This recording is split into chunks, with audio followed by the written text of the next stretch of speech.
Okay, welcome to our presentation, Uplifting Black Girls, Practices and Strategies for School Counselors to Advocate and to Inspire this population of students. My name is Dr. Tylon Crook, and I'm an associate professor at Liberty University where I train professional school counselors and mental health counselors.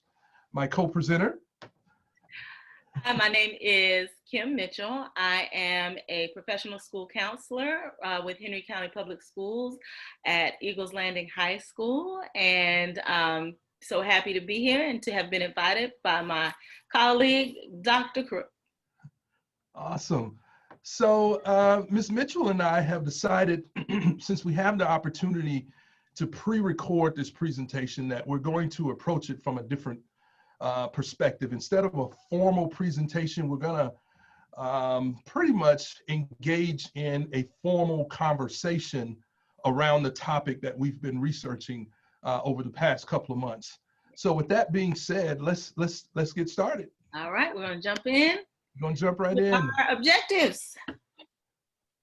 Yes, our objectives. Participants will be able to identify factors that contribute to African-American girls being quote unquote pushed out of school and criminalized. Yeah. Our second objective will be to help participants to understand how traditional approaches to helping are not meeting the needs of African-American girls as it relates to factors that inhibit their overall development and academic achievement. Kim, Ms. Mitchell, I'd like for you. It's informal. You can call me Kim. If you let me call you Doc. It's all good. We can do that. Okay.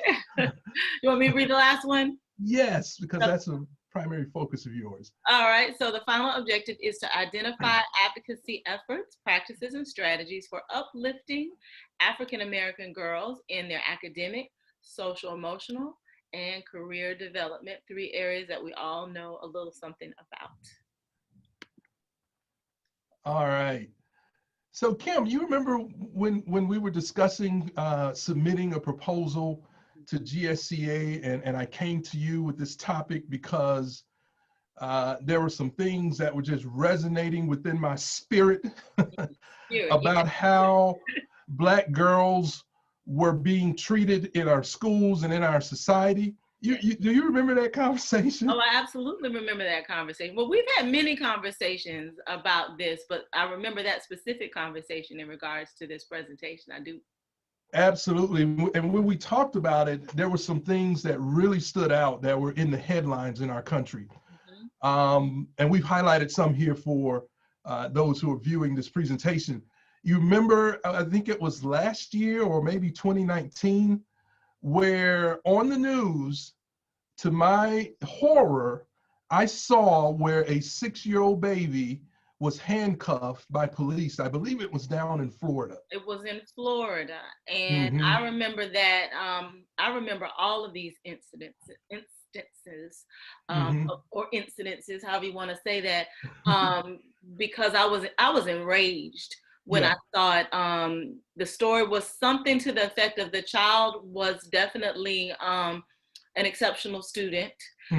She had an IEP, she had a diagnosis, and there was protocol to deal with a student like her when she was in crisis, and that protocol was not followed, to say the very least. And basically this baby was traumatized. Absolutely. Yeah.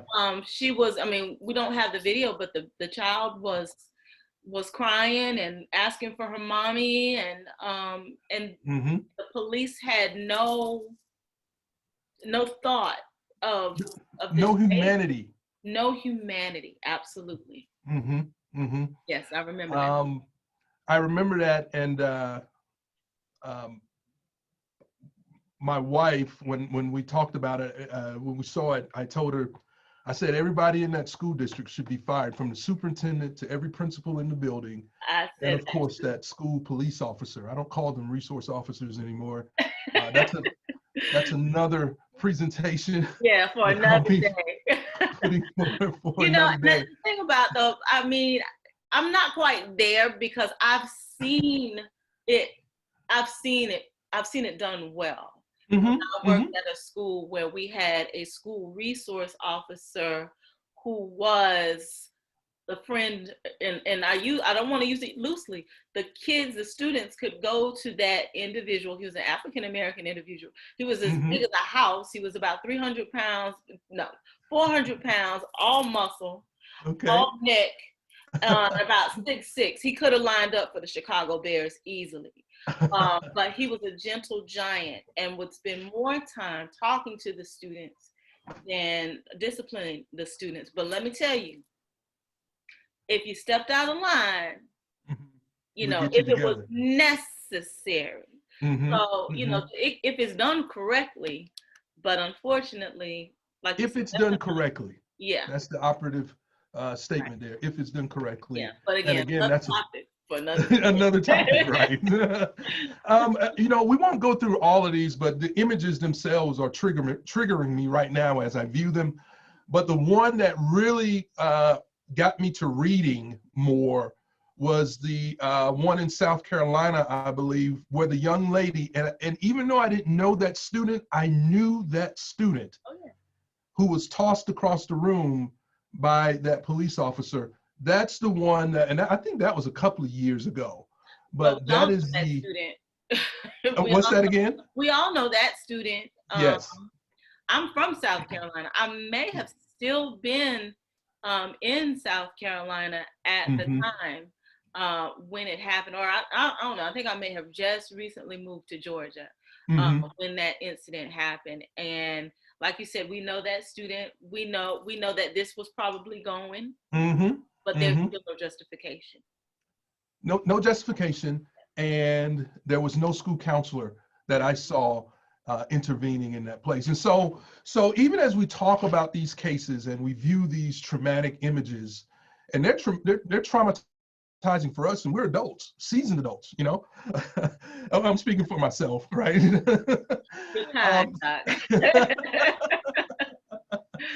So, you know, as these cases continue to happen, that's why it's time for this topic right now. That's why we're doing this topic. Right. And I think it will. One teeny tiny little thing. Oh, go right ahead. That as the cases continue to happen, these cases are over, you know, 5, 10, you know, 7 years. The last case at the bottom just happened this summer. Yes, that just happened this summer. Summer. So it's not changing. If anything, it's getting worse. So it's getting worse. And even though that case didn't happen in a school, it still speaks to how many African-American children aren't allowed the privilege of innocence by being children. And it also shows how even the humanity of babies and children can't draw compassion from individuals who are supposed to protect them, And so that's why I'm here, and that's why, you know, I'm going to continue to lift my voice on this issue and a host of others. Absolutely. All right, so let's keep moving because we could sit and talk about this all day. Right? So one of the things that after I, you know, saw some of these things taking place, I think it was about 2016 when Monique Morris's book came out, Push Out. And so I know we both have read that book in preparing for this presentation. I read it a while ago and did a review just to freshen up on it. But I wanted to highlight some of the insights that I gained from that, from reading it. And I think they're very worth discussing here very briefly. The role of intersectionality, you know, and somehow in our hyper-politicized environment that we live in, the word intersectionality has taken on this otherworldly definition, when all it means is that we're taking into consideration how an individual's identities intersect with one another. Yeah. Right? Yes, how they intersect with one another. And so I started thinking about, as I was reading this book, yes, being female, being Black, and oftentimes being from a lower socioeconomic status are all, oh my gosh, are all factors that can really make it difficult for that population of students to overcome the challenges that are set before them. Right. And so that's really what I took from this particular book. Would you like to share some of the things that you gained? Well, the two things, the whole Jezebel complex, where oftentimes, and we're going to get it, I know you're going to get into it in your part of the conversation, where there is not cohesiveness or consistency with the way Black girls and girls of, of other races are disciplined at schools, with when it relates to dress code. Black girls are often treated as more mature or more adult than they actually are. And again, I know you have some statistics on that, but the other side of the Jezebel part is, wow, the warning signs of sex trafficking, when I was reading that, was really eye-opening for me, because as I read it, I recognized that I had experiences with that, and I didn't realize, oh my gosh, this student could have been a student who was a victim of sex trafficking. Things like chronic absenteeism, things like having an older boyfriend, the transientness, where they're going from school to school to school to school. Oftentimes these girls, when they're in a school, are kind of shunned or isolated, because if they're, if they're out there being sex trafficked in that community, the other kids know. So they're talking about her and they're calling her everything that our imagines can think of. So that was like, wow, like a big flashing red light to me, to start really honing in on those warning signs. I really appreciate you making those two connections, because it was the same for me as well. It was a huge wow. And the first thing I started doing is backtracking to see what I may have missed in the past, and started beating myself up in a lot of ways, you know? It's like, oh my gosh, what have I missed? Exactly. And one more thing on that note, I'm sorry, I definitely didn't mean to cut you off. No, you're good. That they are the victims. Well, oftentimes what happens with the girls, especially the ones that are a little older, who are being sex trafficked, well, they get arrested, they get put in, they end up in juvenile detention. Criminalized. But they have been victimized. And, there is no such thing as a child prostitute. That is an oxymoron. You cannot be a child because you're not of age to consent. So again, another topic for another day. The last point there was that I was able to pull, even in light of these challenges, even in light of these things, that there is still hope. Yes. But that hope relies on we adults doing things differently. Yes. And so that's where I started turning inward to see what Ty could do differently in order to decrease some of these negative things that are going on with this population of students, specifically Black girls, right? And so with that notion, with that positive notion of there is hope, let's keep moving. All right. Yeah. We're going to get into statistics. Yes, the statistics. We have to delve into them. We can't keep burying our heads in the sand with regards to what the numbers are telling us. And the numbers within context can tell us a whole lot. And so I've highlighted a few statistics here with regards to African-American youth in general. This is about African-American youth in general. Okay. They only constitute 16% of the youth population, but they constitute 32% of children who are arrested. Right. Yeah. They constitute 42% of children who are detained. So there's a difference between being arrested and detained. And they constitute, this really blew my mind, 52% of youth who are waived to adult criminal court and 58% of youth who are admitted to adult state prisons. Right. Yeah. I had somebody challenge me on these statistics one time when I was presenting on the school to prison pipeline a few years back in Ohio. And this lady who said, I work in prison. I've never seen a child in prison. I said, have you ever seen a 17 or 18-year-old in adult prison? No, I haven't. I said, well, they're there. Right. And and the fact that you haven't laid eyes on them does not mean that they are not there. You know, you can go talk with the FBI who puts these statistics out. Right. But it was an example of someone who, because they have not seen with their own eyes and they chose not to believe. Right. Even though there are Black families all over this country who live the reality. They're walking around like this. Yes, with their blindness. It goes back to the whole, you know, I don't want to harp on the Jezebel thing, but just because they don't look 17 doesn't mean that they are not. Because oftentimes our young ladies look a lot older than they actually are when they're younger. Or they are perceived as being older, or perceived, even when they aren't as much, and right. That is even more detrimental. Yeah, or can be even more detrimental.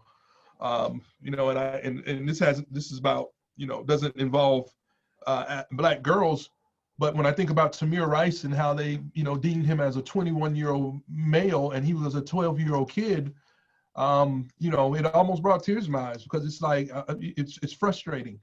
It really is frustrating. It's very frustrating, and yeah, I don't want to get off top, you know, get too far off, but yeah, you know, it's that whole thing where, you know, even in the way these stories are presented, yes, Trayvon Martin, a Black man, yeah, was killed, but not the young man, the murderer, Kyle Rittenhouse, is a 17-year-old boy. Yes. So, you know, and you know, one thing we didn't say in the beginning, this topic for some people might be uncomfortable. That's good. Right. That's what the purpose. Want. Yes, that's what we want. So, you know, we don't want to get into politics or anything, but it's going to make you uncomfortable. Yes. And that is if it doesn't, then you might need to do some soul searching. So, yes. Like my grandfather used to tell me, we're going to shake your tree and see if any fruit don't fall off. Yeah. You know? Let's keep moving. All right. So some additional information that I wanted to share. And you alluded to this when you were talking about that Jezebel effect from the book Push Out. And that is that Black girls are more likely to be sanctioned for really subjective infractions such as dress code violations, insubordination, quote unquote, disruptive and aggressive behavior. Excuse me. They're more likely to be sanctioned than their white counterparts. Yeah, and it spirals out. It spirals out. It starts with, hey, you've got on leggings. You need to go see the assistant principal. And then the girl is, but that's unfair because you let her walk by, and then I see it every day. Here, but I see it every day. Well, here's the kicker, and here's the sad part. It starts in elementary school. It starts in kindergarten. Even as teachers generally and typically perceive girls to demonstrate more positive classroom behavior than boys. You know how we talk about boys are more rambunctious at that age and those sort of things. This is recent research has found that this is not extended to Black girls in light of the racial biases that influence teacher perceptions. Let me repeat that. That same perception of girls being, quote unquote, better behaved is not extended to Black girls because of racial biases that influence teacher perceptions. They are more likely to experience penalty based on race and their gender, which is like a double whammy. Yeah. It's exactly right. And I mean, I'm not going to get into it, but you just brought a light bulb in my, it happened to me when I was in elementary school. As a matter of fact, I was, well, she tried it, but I have a strong Black mother. But yeah, I was being penalized for something that I didn't do. And I was a great student and a relatively quiet child, but it was, you know, I was in that class. one of the things of being an African American researcher is that once you start reading research, you can't help but to and conducting research, you can't help but your personal experiences to start to seep in, and you're looking for explanations, and you're like, you know what, that's what this was.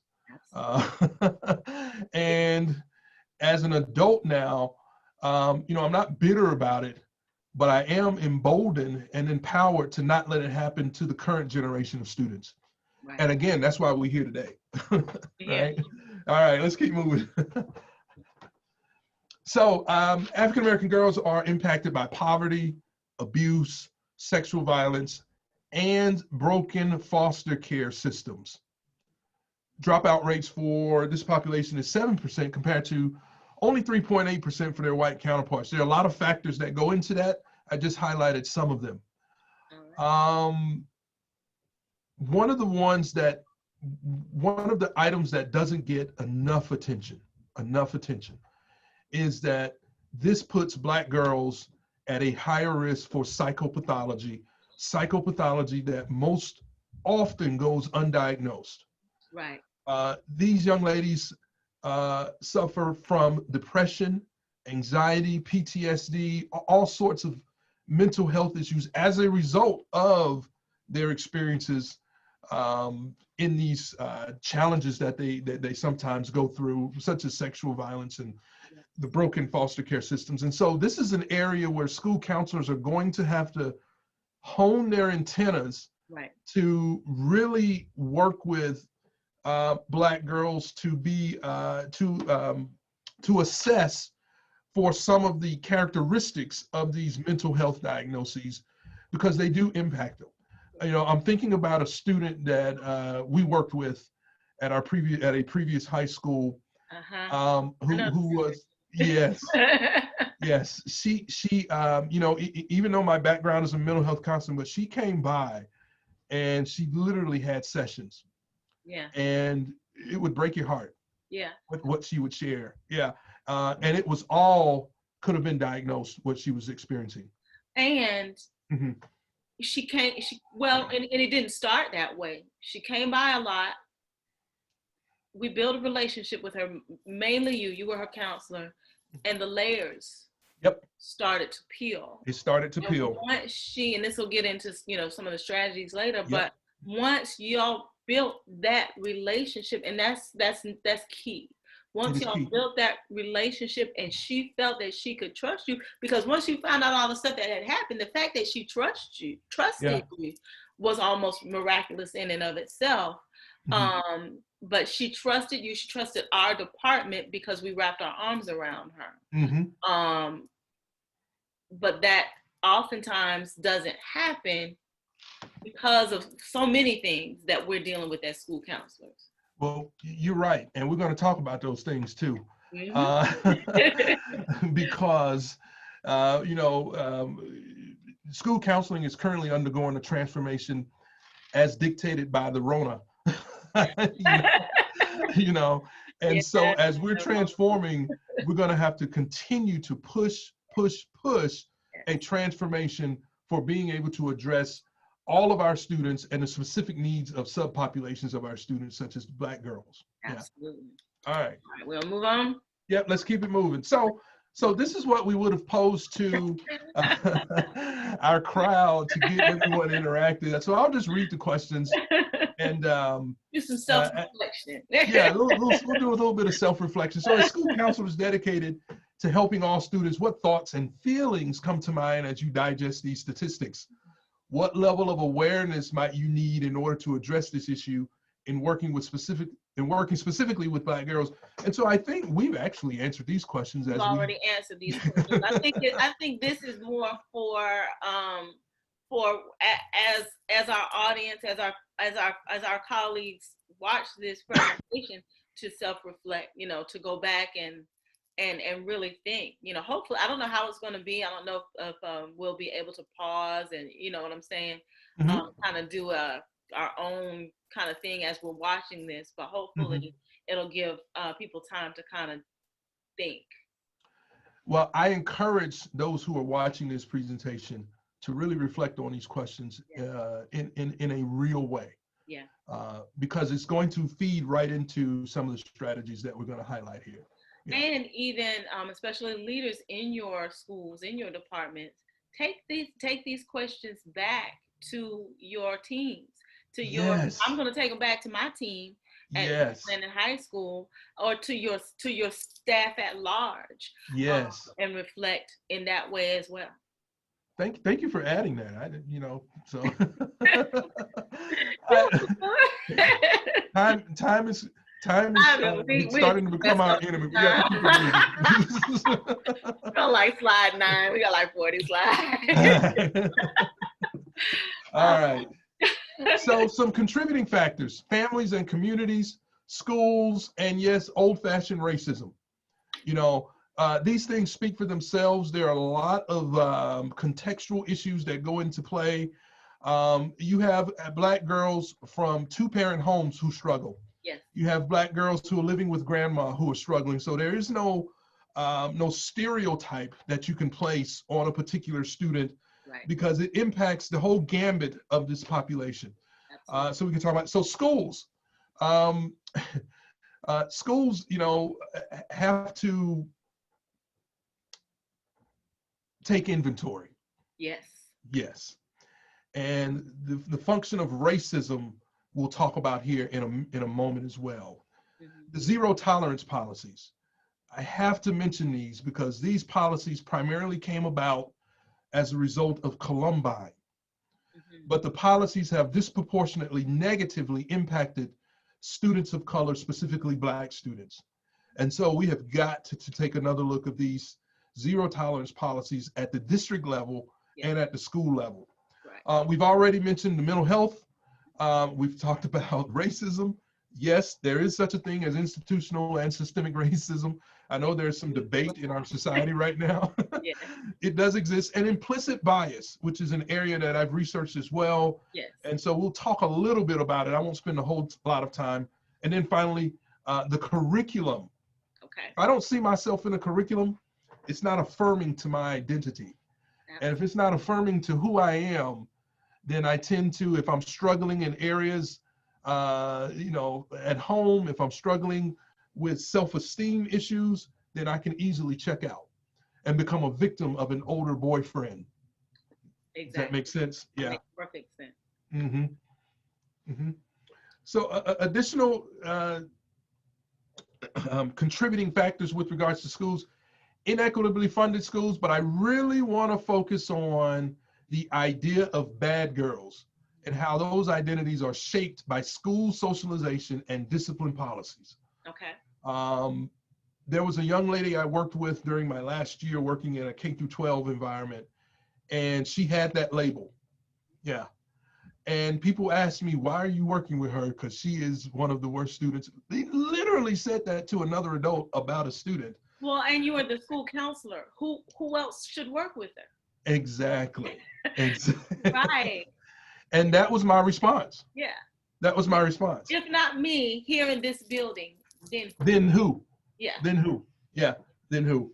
One of the things I have to highlight, and this was really what turned me on to addressing a whole host of issues involving Black students, and that was with regards to disproportionate discipline, which of course is impacted by those zero tolerance policies. But this is the one that really threw me for a loop, where African-American students only represent 42% of preschool suspensions, while they only comprise 18% of the preschool population. Wow. So the operative words here is preschool. We're literally talking about babies. Right. I had to read that twice. I was like, did he mean? No. Preschool. So the point here is that these treks, this labeling of students, it begins before they even get to kindergarten. And it follows them throughout. And it follows them all the way through. Mm-hmm. Yes. Okay. All right. If you need me lack of diversity in U.S. teacher and counselor prep programs. And unfortunately, this is not improving. Some of the recent research that I found has indicated that teacher prep programs, enrollment by Black students specifically is dropping. Yeah. And it's for some specific reasons. And I know some fellow researchers who are now engaged in research studying why African American educators and counselors are leaving the K through 12 environment. He's trying to get to the root of the issue, and I cannot wait to read the results of that. Even though I have some strong. What's that again? So you're gonna have to share that research with me, because Oh, absolutely. As well.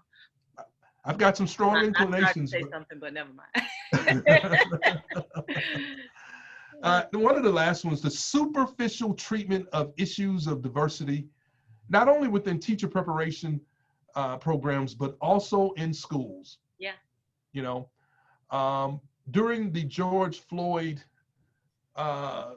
awakening this summer, I was working as a contractor with a school, and they wanted me to come in and to do some diversity and inclusion work. And they sent me what they had been sent by their school district. And it was 3 slides on implicit bias. 3 slides on implicit bias. And while I appreciated the attempt, I was horrified by how the topic was being given such superficial treatment. Yeah. In light of the systemic issues that were evident in that school and all through this district. Yeah, through that particular district. They wanted a box check. They wanted a box check. Yeah. We did it. So, yeah, that, like you said, a superficial treatment. I will say, and shout out to Henry County Schools, Eagles Landing High School. We're giving shout outs. Put cultural awareness piece in place after the social unrest this summer, and we were given a lot of latitude at my school, and myself and some others developed a program, and we kind of had to pump the brakes a little bit after with everything, but we started some real good, real meaningful conversations. We were able to create our own curriculum, so to speak, and that's what it takes. Yeah. We pulled together a team of people. Everybody didn't look like me, and that's what we needed, and that's what we wanted. And there were some people who didn't look like me, who I was very shocked that they wanted to be on the team. So there's got to be more, and we're not doing it perfectly, but it was the best I've seen. So shout out to my school and my school district, and Dr. Sean Hester, who is our incoming. Listen, with all these shout outs now. She is our district person. I'm not mad at you though. All right. Because if you're doing positive work that's going to help children, then absolutely you should shout those people out and those districts that are doing those things. So yeah. All right, let's keep moving. We are so behind the 8 ball. The lack of cultural competence, the lack of cultural humility. Next slide, please. I want to talk about cultural humility. Yes. So cultural humility means that you are an educator who takes an others-oriented stance in order to foster interpersonal respect for those individuals who are culturally dissimilar from yourself. Basically, these are fancy words for you can put yourself in the shoes of another person. Right. It's not about me. It's not about me. All about me. Yeah. It's about what it must be like to be in your shoes. Yes, that's called empathy. What's the difference between cultural humility? I know the answer, but I'm asking the question. What's the difference between cultural humility and cultural yes. So there is a unique difference, I think, with regards to cultural competence within the counseling field. We approach it from a 3-pronged approach, where you work to increase your cultural awareness, your cultural awareness about yourself, and then your cultural awareness about those who you serve. Right. Where you then seek to increase your cultural knowledge, which means you do pick up a history book and read things that you might not otherwise read. Right. It means you do read Ibrahim X's, How to Be an Anti-Racist, and those sorts of things. Yes. And then that third prong being the skills Now how we take our awareness and this knowledge and we use those things to inform our counseling or to inform our teaching. Yes. That's cultural competence. Yes. In order to do those things, you must first have humility, cultural humility, which is the ability to empathize, a commitment to learning lifelong, and then again, a commitment to critical self-awareness. That's the key. That is the key. Yes. Critical Yes. self-awareness. Critical that's self-awareness. when you really take stock, really take inventory of those implicit biases. Yes. And really look at yourself in the mirror like, whoa, okay.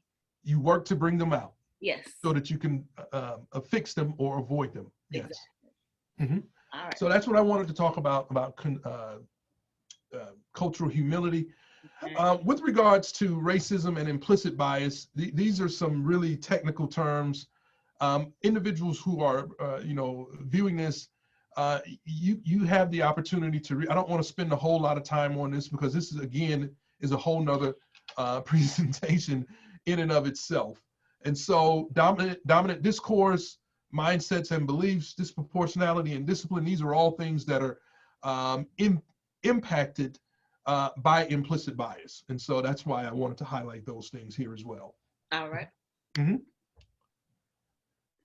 So students have specifically told me, she talks down to us and that ain't cool.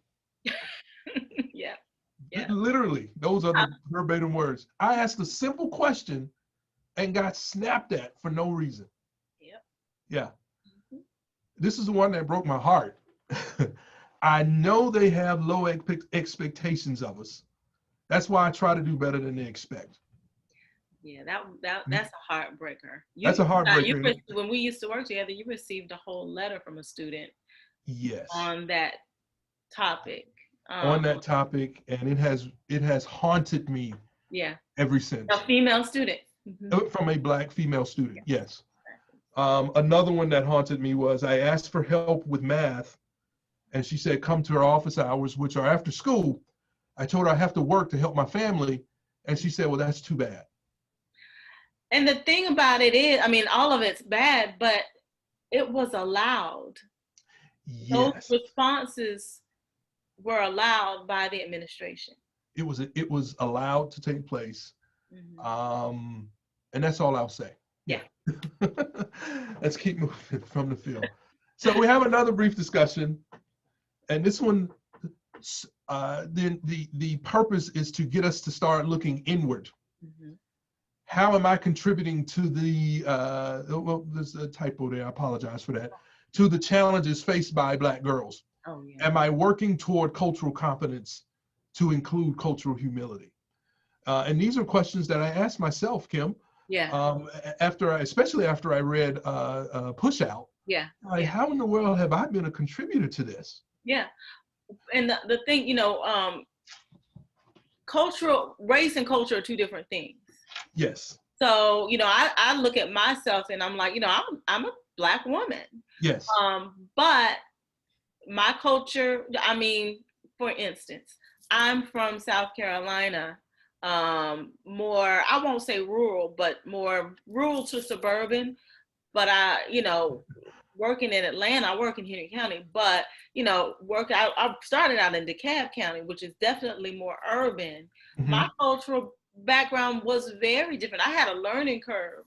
When yes. I started out teaching in the classroom, I had a learning curve. I came from Little Myrtle Beach. Yep. I was working in the deck.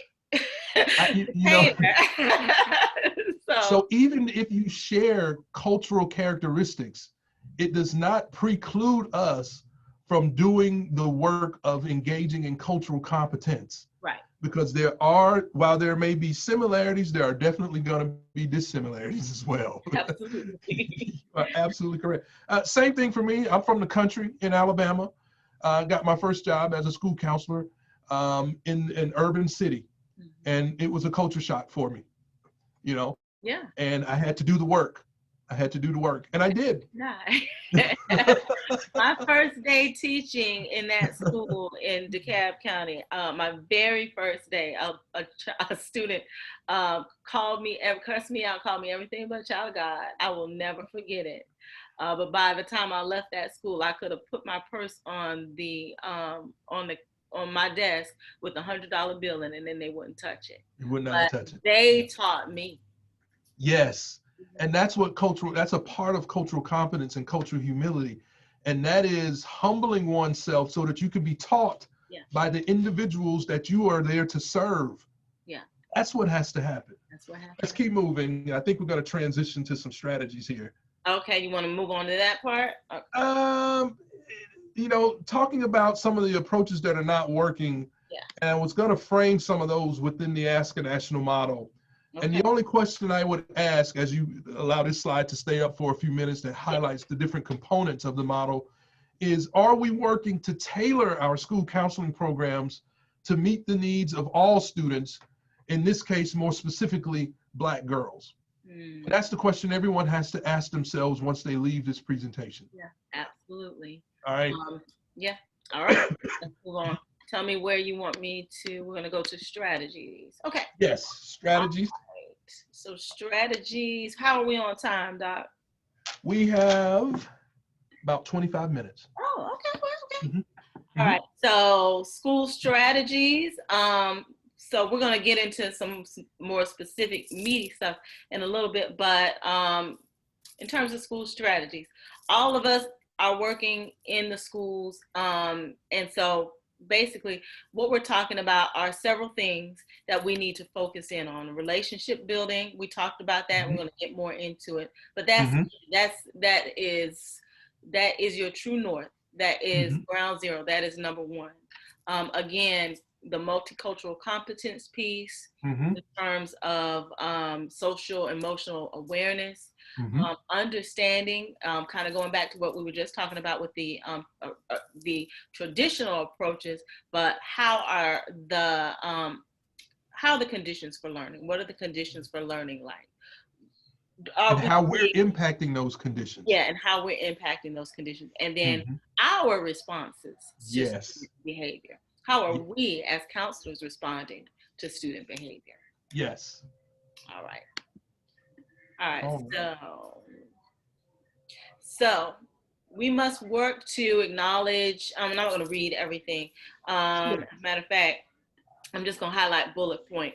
Supporting the positive emotional development of the girl. And how are we as counselors working to acknowledge the challenges that these Black girls, African American girls, in all their uniqueness? You know, we talked about the different, you know, I can look like you, but my cultural experience may be a little bit different or a lot different than yours. How are we acknowledging each girl's individual promise, and how are we supporting that? And the family piece. If you build that relationship, and you build that relationship with the mom or with the dad or with the grandma, whoever that guardian is, you could build a whole community that way. Because that child's mom, that child's grandma, they live in a community. Well, they may have 5 cousins, and they, you know, and your name starts getting out there. Hey, Dr. Tylon, call Dr. Tylon. He's, you know, he will be there. He will listen. So it really starts from the ground with building the relationship with the girls, building a relationship with the family, and then building the relationship with the community. Yes. The only thing I have to add is with regards to supporting positive emotional development. We really need to pay attention to that, because I've worked with a lot of African American girls who still view emoting as a negative, as a sign of weakness. Yes. And so we have to be aware of that, and to work with them just like we would work with any other student. To let them know that emoting is not a sign of weakness. Well, it is a sign of being taught. Yes. It'll come out in another form, fighting or that's how it comes out. Yeah, absolutely. Yep. All right, so we're going to talk about the advocacy piece. So this piece, I'll jump in. With regards to advocacy, excuse me, The first thing we have to do, and we're probably going to repeat this at least another dozen times, Mm-hmm. is that school counselors must engage in the continuation of increasing their levels of cultural competence and integrating aspects of cultural humility. Mm-hmm. School counselors must also not shy away from facilitating and fostering a positive racial identity among this particular population of students. Because once a Black girl knows and is proud of being a Black girl, once is a positive correlation. As that goes up, so does academic achievement. Absolutely. Yes, once a student knows who they are and has their purpose, Mm-hmm. everything else falls in line. Everything else falls in line. Research shows that. Mm-hmm. All right. So collaboration. So Yes. we just talked about, the community, but not just the community, but not just the neighborhood, I should say, but building a community where you're working with outside organizations, Mm-hmm. in terms of mentoring, coaching, Mm-hmm. HBCUs, not HBGOs, Yes. which is historically Black Greek organizations, and Yes. things like that to help bring the community members into the schools. And we're going to talk a little bit about mentoring and modeling, so that, Yes. like you said, can see themselves in, wow, I see myself in this professional Black woman. I would Mm-hmm. like to do that someday. And Mm-hmm. taking that, that they see these positive Black images. Mm-hmm. Can't reiterate that enough. And it's something that the profession has to look at more closely with regards to community engagement. Yes. Because community engagement is different than having good, economic relationships with the local community. Yes. Community. Because that's what's focused on a lot, when we have Mhm. these school councils and things like that. And it's great. Nothing wrong. It's great, yes. Nothing wrong about it. But yeah, go ahead. I didn't mean to cut you off. But no, you were going right down the line. Yeah. There's nothing wrong with it, but we must do community engagement as well, which is where there's that facilitation and fostering of interconnectedness, of entities working in collaboration with one another for the sole purpose of ensuring that students can reach their potential. Partnering with the faith communities, like you said, the mentoring, Black Greek organizations, all of which have mentoring programs and junior organizations specific for these purposes. Right. We got to pull them and get them to work. We have to. And they want to. I mean, that's everybody's charge. Everyone's mission is service. Yep. In terms of Black Greek organizations and organizations like the Links and 100 Black Men and things like that. They want to serve. They put them to work. That's what they're here for. Yes. All right, let's move on. So working with schools and faculty. I was just talking about my school, providing workshops. This needs to be mandatory and not just a box check. This needs to be, just like we have to do those little videos or whatever every year where we watch about bloodborne pathogens and sexual harassment and things like that.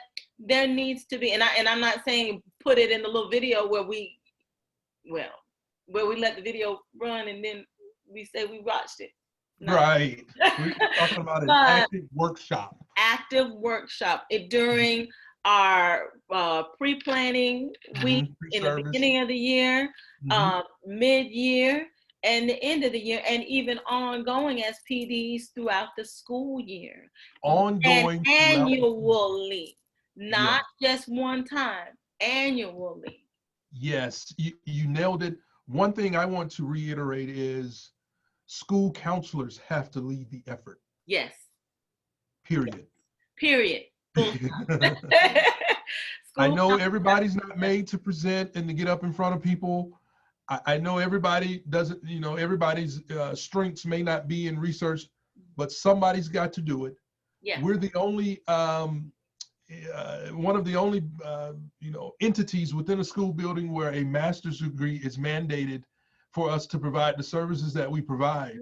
And if you go through any counseling program today, culture is infused throughout your entire program. Right. So by the time you graduate, you should have enough start to be able to continue what you started in your training program. And for older counselors who should have continued in their quest for cultural competence, they should be there as well. If not, the time is now to start, period. Exactly.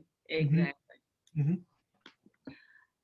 The individual counseling piece, working with the strengths-based approach. I love the second bullet point. Oh my gosh, teaching Yes. the students self-advocacy skills. Yes. That's huge because Mm-hmm. a lot of our girls do not know how to advocate for themselves, or they don't know how to advocate for themselves in the right way, in Appropriately. a Yes. appropriate way, productive way. Yes. And you know,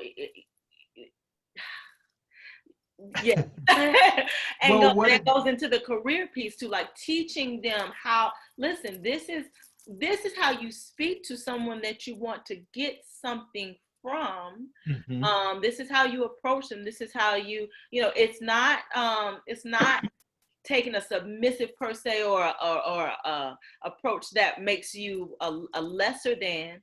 But if you want to have a productive conversation with someone that you need something from this, here's how. And Yes. taking time to teach, being allowed to take Yes. time to teach the students, that is key, is critical. It's empowering. Yes. And once any student, but especially Black girls, become empowered, then their confidence rises. Absolutely. There are all sorts of positive correlations in the school academic setting between empowerment, confidence, and academic achievement, which is the ultimate goal. Yeah. That's the ultimate goal. Mm-hmm. Mm-hmm. All right. So again, we're just gonna keep going on with the strategies, but we're gonna talk about and infuse just some personal anecdotes. 12 minutes. We have 12 minutes. Yeah, I think we're good. I think we can even go over a few minutes. Okay. We can Since it's recorded. We can do it in 7. Because to be honest, a lot of the stuff that we're going to talk about, we've been talking about. Yes. But get more detail. Yes, going back to building supportive relationships. I said that's true north, and I stand with that. Number one for me, and there's a lot of bullets here, the one I want to highlight the most: be authentic. Yes. Black girls recognize fake. Yeah. Okay. Don't try speaking in a way and you don't know. Don't do that. Don't do that. Be authentic. Be authentic with they recognize the face. Be positive. But the second one, and this is going to lead me to another anecdote about a student, is the go the extra mile. Yes. Sometimes we have to go the extra mile, and we didn't plan to. But there are a lot of students actually, where we need to go the extra mile for. I had a student in my former school before I moved here back to Georgia in South Carolina. She was LGBT. And I started labeling her a baby duck, because she would come and see me every day. And again, just like our student at the school where we worked before, it grew. She would come every now and then. And one day, the dam broke. I got a call. She was on the basketball team.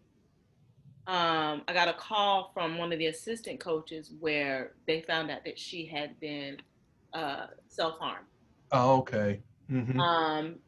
I was her counselor, and they didn't realize how, that me and that student were building a relationship. And I called her in my office. I was, because the other thing was, she was very happy, seemingly happy young lady. She was always, and she would come in at lunch, and, hey, And when I realized what was going on with her, well, this young lady like I said, she was gay. Mm-hmm. Uh, Mom died at a very, when I don't even think she ever knew her mother.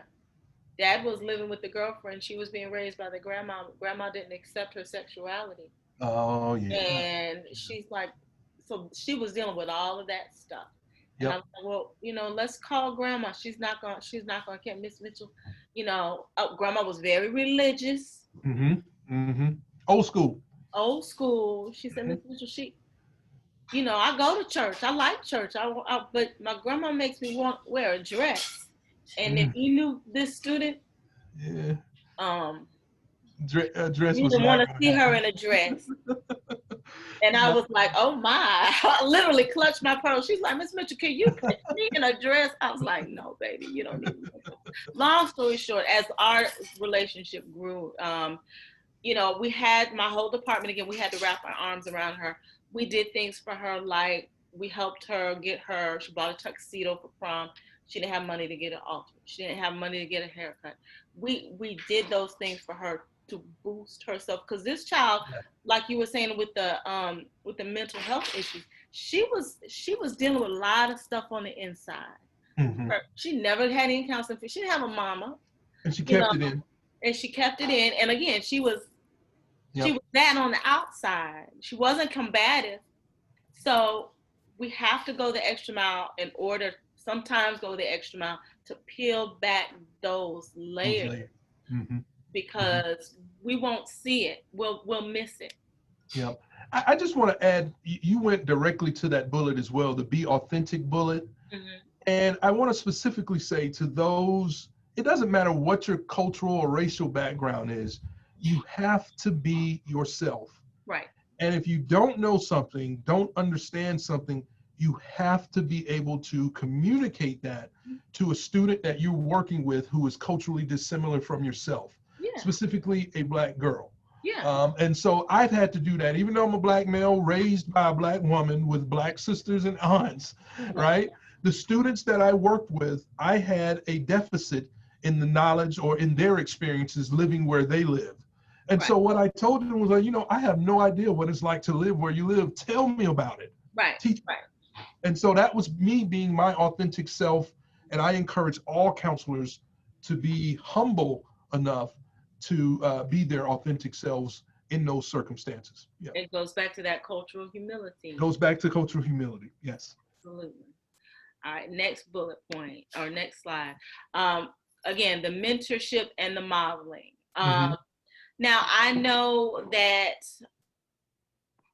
when we're working in schools, we get bogged down. We didn't really get into all this. We get bogged down with so many things that really, and we could go on and on. That's a soapbox that we all think, all of us who are in this conference, where we end up doing many things that really we shouldn't be doing. Uncounseling duties is what we call it. Uncounseling duties. So, creating a group may be a daunting task, but oh my goodness. It can happen. It can happen even if you start with 5 girls, mm-hmm. And not just the high flying girls. Yes. Create a group for girls that they want to, it becomes the group to be in, and they're given some leadership roles, mm-hmm. Where they are like ambassadors and they get to walk the new students around. A lot of schools have PBIS ambassadors. Well, your group could be the PBIS ambassadors or something like that, where they are given just a small amount of leadership. Mm-hmm. That can change a child's whole trajectory. Can change the whole trajectory. Can change, yeah. Bringing in again notable speakers. That's really important. Yes, professional Black women, recent high school graduates who are now in college, and even survivors of trauma. That could be one and the same. Yes. This is about a boy, but I knew a young man who he latched on to a Black male counselor who was an Omega. That Black male counselor, a great friend of mine, had a story on his own, and he connected connected with this young man. The young man wasn't a very good student, but he was determined to go to college because he connected with that man who was in Omega Psi Phi, because he wanted to be an Omega Psi Phi. He wanted to be a Q. He wanted to be like my colleague. That was a middle school student. I don't know if he ever made it, but he saw something he saw not just the Omega man, but that gentleman's story. And Yes. if he can do it, and he came from a similar background as me, I can do it. So bringing in those types of individuals can really, it doesn't have to be every week. It could be every quarter. It could be once a year. However you can swing it. And I know oftentimes it can be a push and pull with administration. Yep. Work it out. You have to work it out. And lastly, what I was going to say is, those of us who are in Black Greek organizations or not, do things, model from yourself. We last year, of course, this year is different. We highlighted our Founders Day, my organization and another organization that but the kids were very interested in it, and we showed videos of strolling and all that stuff, and then just how we carry ourselves. That's the modeling part. That is also the inspiring part. Yes. That young man who saw that cue, he was inspired. Yeah. And all it took was for him to hear his story, to be inspired at that young age. Hopefully he was able to put things in place that would help him reach his ultimate goals. But that is part of our call as well, and that is to inspire. And we can do that by highlighting the things that you just highlighted. Absolutely. Those guest speakers, by modeling ourselves, and just by bringing in your everyday person who has overcome obstacles that no one would believe they overcame. Exactly. To look that at, inspires. You wouldn't believe it. It's like, wow. And one little thing that person could say can click a light bulb in a student, said, hey, that was me. That was what I went through. And look, she's an attorney. Look, she is a manager. I have a good friend who didn't go to college, but she's a regional manager for McDonald's. She worked her way up from being a cashier. She's a regional manager. She makes 6 figures. She makes more money than I do. And I've got 3 degrees, working on my 4th, but she's an inspiration. All right, move on. I know we got to move. Yeah, we probably need to go ahead and move towards a wrap up. Okay, yeah. All right, what's the last? Advocacy. Okay, the only thing I'm going to say about this in terms of the advocacy, because we've talked about this before. Yes. That's the whole part of, go the extra mile. If you need to sit down with them and help them do those college applications, FAFSA applications. If you have to, call them down and give them that tough moment. Like I've got 3 adult children.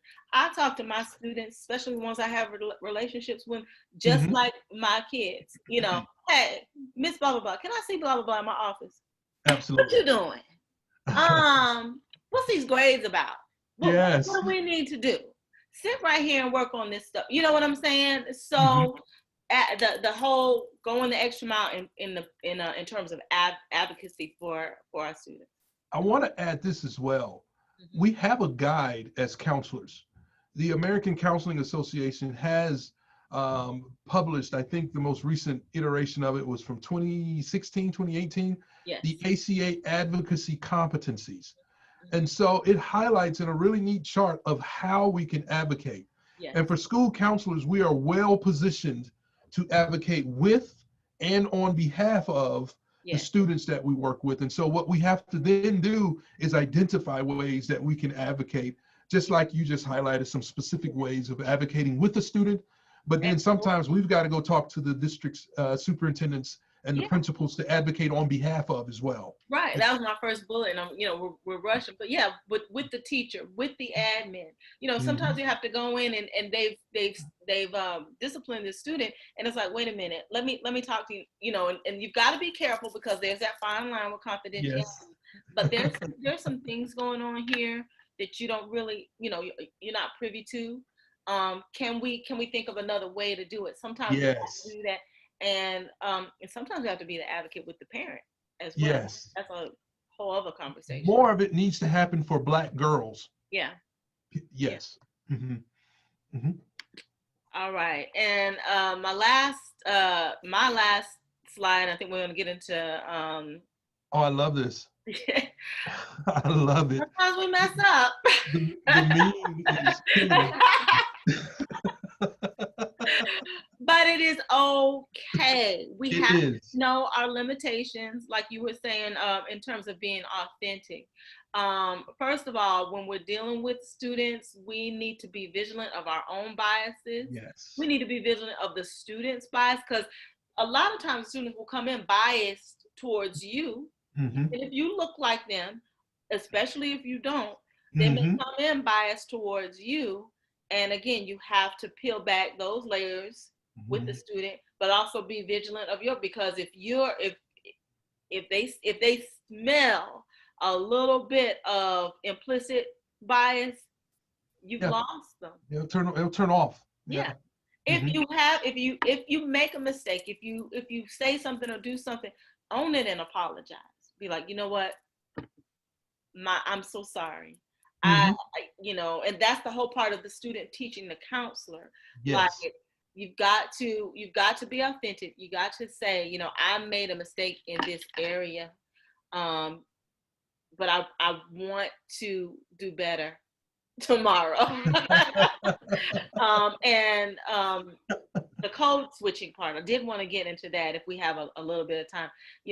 Some educators, some counselors are and teachers aren't familiar with that. There are a lot of Black people, Black girls, Black boys live in two worlds, multiple worlds. And so they speak one way around their friends, and sometimes they don't know how to code switch. We've learned how to code switch. We've been in a professional arena for a while where you speak proper grammar when you are in a professional setting, but you say things like, and I say this, but I don't say it at work. I'm finna do this. Yes. And instead of correct, that's not the appropriate way to say it. Kind of understand, okay, now explain to me, what this is, and don't penalize them for it, but understand that that's a dialect, that's the way they speak around their friends. They know it doesn't mean they're uneducated. It goes to the notion, and this is why that part of cultural competence where you have to obtain knowledge is so important. But it goes to the W.E.B. Du Bois' notion of a double consciousness. Yes. And code switching is born from that. Yes. Where we talk about having that double consciousness of being conscious of being a human, but also being conscious of being a Black human living in the United States. Absolutely. And so even back then, when W.E.B. Du Bois came up with that notion, it still has followed us and evolved into aspects of what we consider code switching. Yes. You had one on here, call it out and name it. Yes. Oh my gosh. We need more people calling it out when they see it and naming it. Yes. That takes courage. Yes. Yes, we have to find the courage to do that. Yeah, we have to, as they say, speak on it. Speak on it. Yeah. Right. And not be afraid of the consequences. Yes. It may be unpopular in some settings, but you've got to call it out, and don't be defensive. Yes, big one. Make a mistake, don't be defensive. You've got to learn from the mistake and move on. Be open to discussion and validate the experiences of other people. I've never been one to, no one likes to be corrected all the time, but you have to humble yourself. I made a huge mistake one year with a group of girls, and I'm gonna say this and then I'm done. One thing that we have to advocate for ourselves is to not have to do duties, because what happened was the counseling staff was on breakfast duty, so I had to be that punitive person, but then turn around and be a counselor. Because I had that breakfast duty role, I alienated a group of Black girls who I Mhm. wanted to work with. They were a hard bunch. And Yep. once I made them mad, I could never get. I tried and tried and tried Couldn't all these. connect with them. Yeah. I could never get them back. Well, that lends to the importance of, even when you're addressing specific issues like the challenges and issues that are brought about by Black girls, we still have to engage in advocating for the appropriate duties for school counselors. And we must communicate the reasons why. It's not because we don't want to work or that we're not team players. Yeah, It's because we have unique roles within schools yeah, where certain roles yeah. can diminish our primary roles as school counselors. So Absolutely. that's a perfect Yeah. example of it. Those Yeah. girls didn't like me because I was the lady who told them, "Hey, you need to go to class. Breakfast Keep it is moving. over." And they wanted to sit in the cafeteria, and I had to do it every day, and they did not like me. When one of them came crying, or when we had a defects call, or whatever.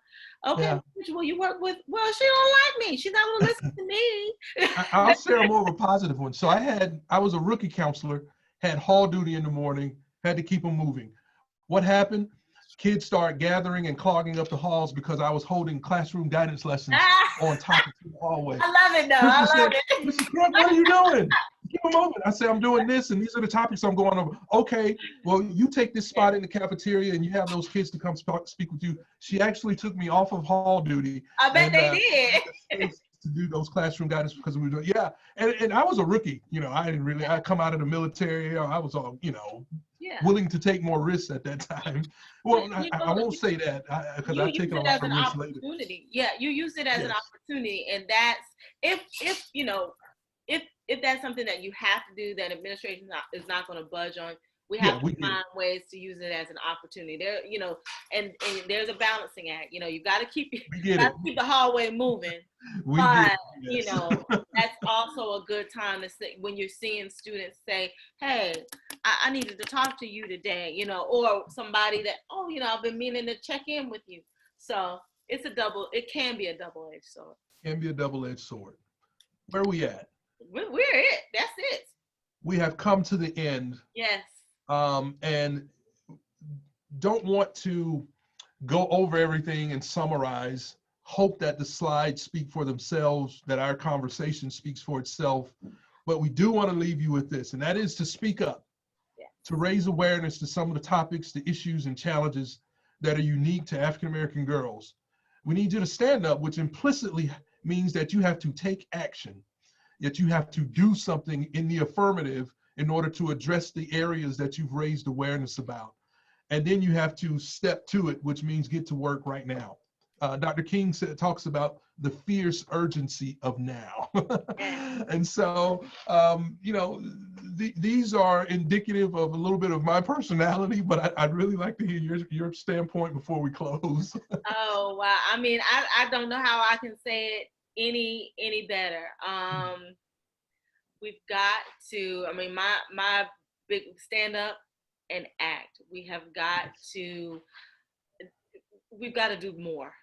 Got to do And more. I hate to, and I'm not trying to beat over the head, but we're losing this battle with Black girls, and we've got to do more.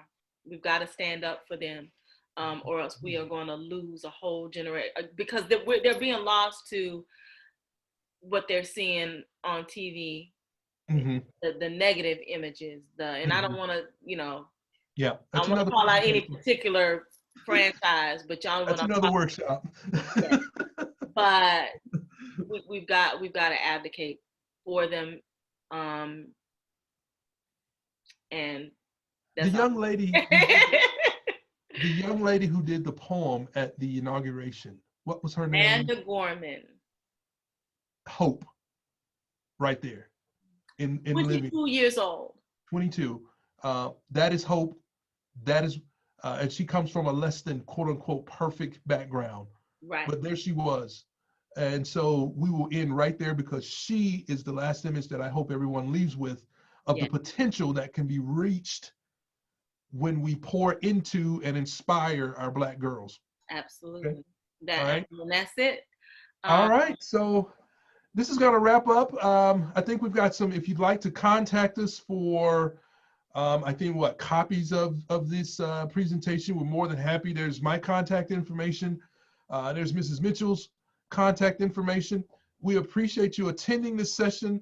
I hope that you've gained something that has pushed you out of your comfort zone, but also pushed you towards doing something that you weren't doing yesterday. Kim, I'll give you the final word. Same here.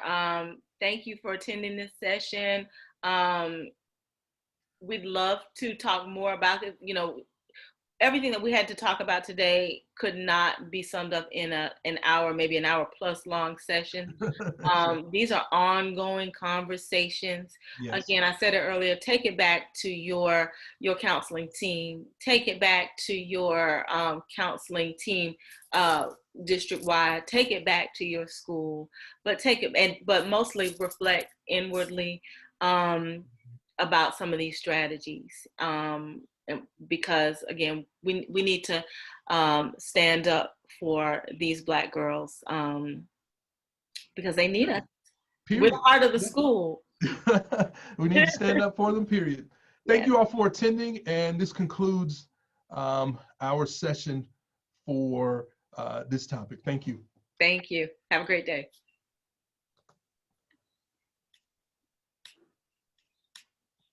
All right. All right.